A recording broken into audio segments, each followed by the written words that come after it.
Bismillahirrahmanirrahim. Assalamualaikum warahmatullahi wabarakatuh.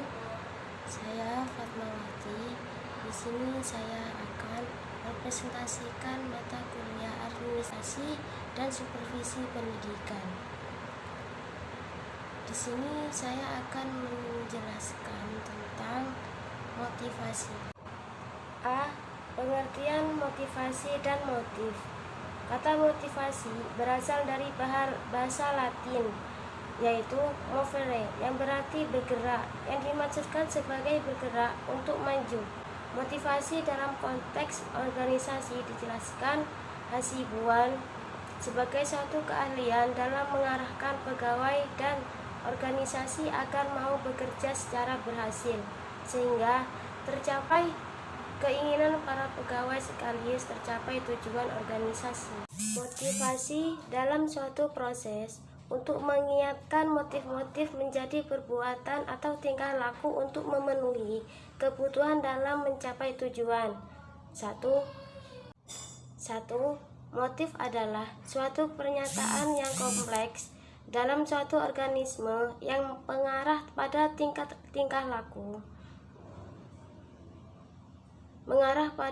laku ke satu tujuan atau perangsangan. 2.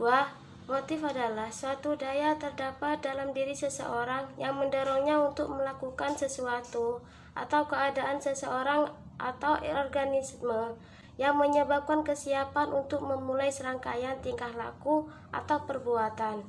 Dan yang ketiga, motif adalah upaya yang mendorong seseorang untuk melakukan sesuatu. Motif dapat dikatakan sebagai daya penggerak dari dalam diri subjek untuk melakukan aktivitas tertentu demi mencapai suatu tujuan. Motif merupakan suatu yang menjadi dasar dari segala perilaku seseorang.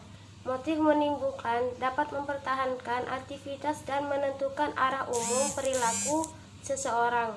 Dan pada dasarnya, motif-motif merupakan sumber terjadinya aksi. Indikator untuk mengetahui motivasi seseorang dalam suatu kegiatan menurut makmum, yaitu 1. Durasi kegiatan, 2. Frekuensi kegiatan, 3. Persistensi, 4. Ketabahan, keuletan, dan kesulitan untuk mencapai tujuan, 5. Pengabdian dan pengorbanan untuk mencapai tujuan, 6. Tingkat aspirasi, 5. Tingkat kualitas prestasi atau produk yang dicapai dari kegiatannya.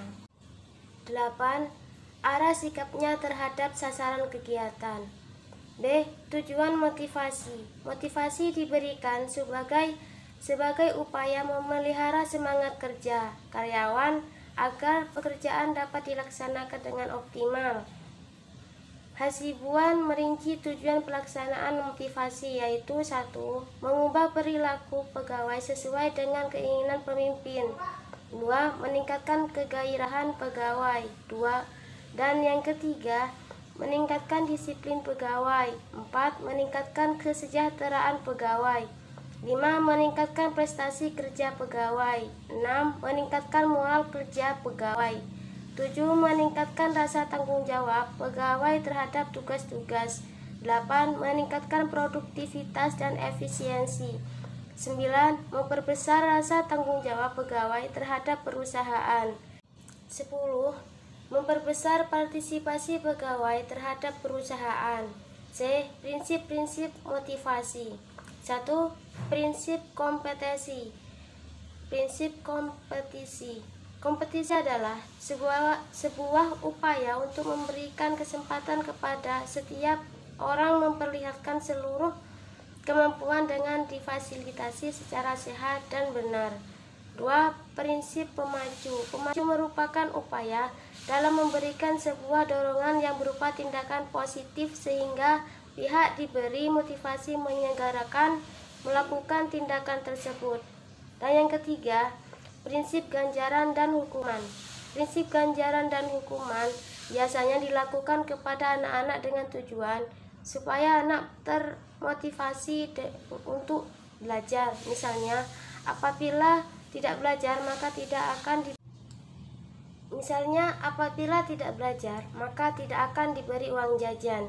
Dan sebaliknya, apabila rajin belajar dan rankingnya naik, maka akan dibelikan sepeda. 4. Kejelasan dan kedekatan tujuan.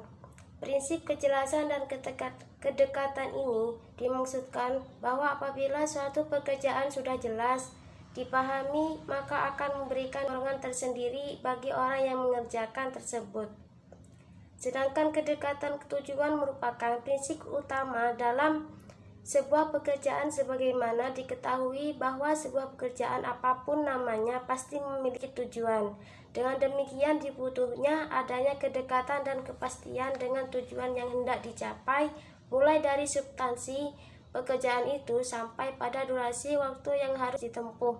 Dengan kata lain, prinsip ini harus efektif dan efisien. 5. Pemahaman hasil.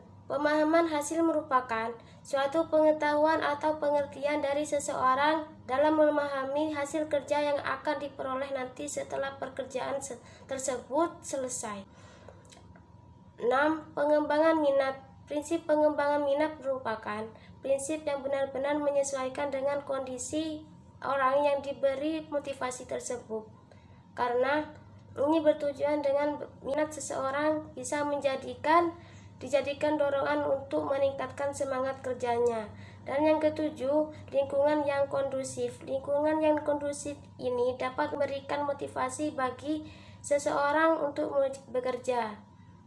8.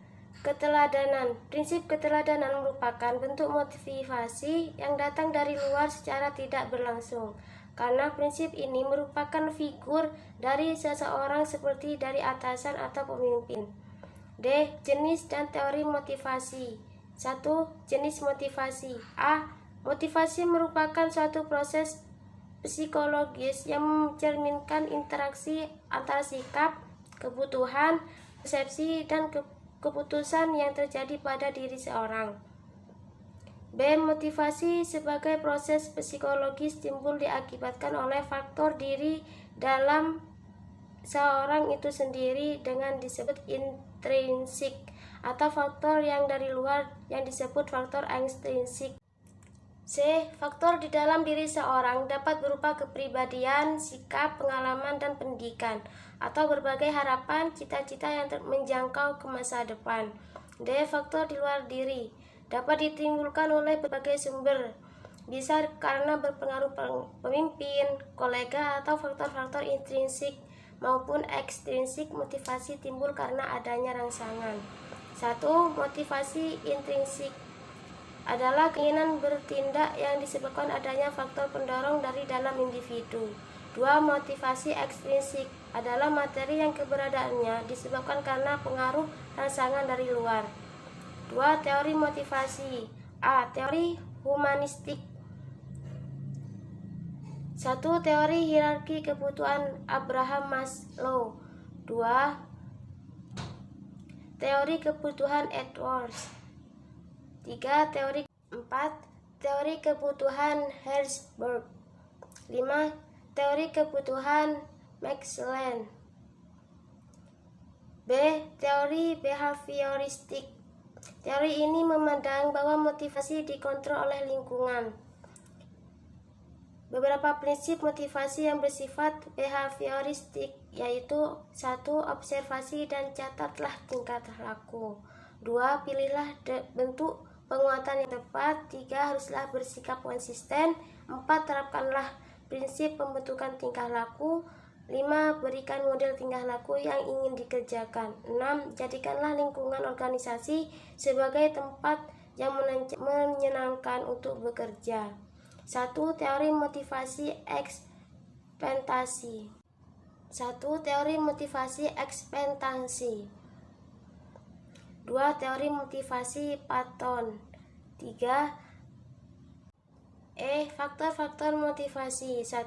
Kebutuhan manusia. 2. Kebutuhan hubungan. 3. Kepemimpinan. 4. Perangsangan. 5. Supervisi. 6. Sikap dan semangat. 7. Disiplin. Teknik-teknik motivasi. 1. Pemberian gaji yang cukup. 2. Memperhatikan kebutuhan sosial. 3. Sesekali menciptakan suasana santai. 4. Memperhatikan harga diri. 5. Menempatkan karyawan pada posisi yang tepat. 6. Memberikan kesempatan untuk maju. Dan yang ketujuh, memperhatikan perasaan aman para pegawainya untuk menghadapi masa depan. Dan yang kedelapan, mengusahakan loyalitas karyawan. 9. Memberikan insentif. Dan yang ke-10, fasilitas yang menyenangkan. Sekian ini penjelasan dari saya, semoga bermanfaat. Wassalamualaikum warahmatullahi wabarakatuh.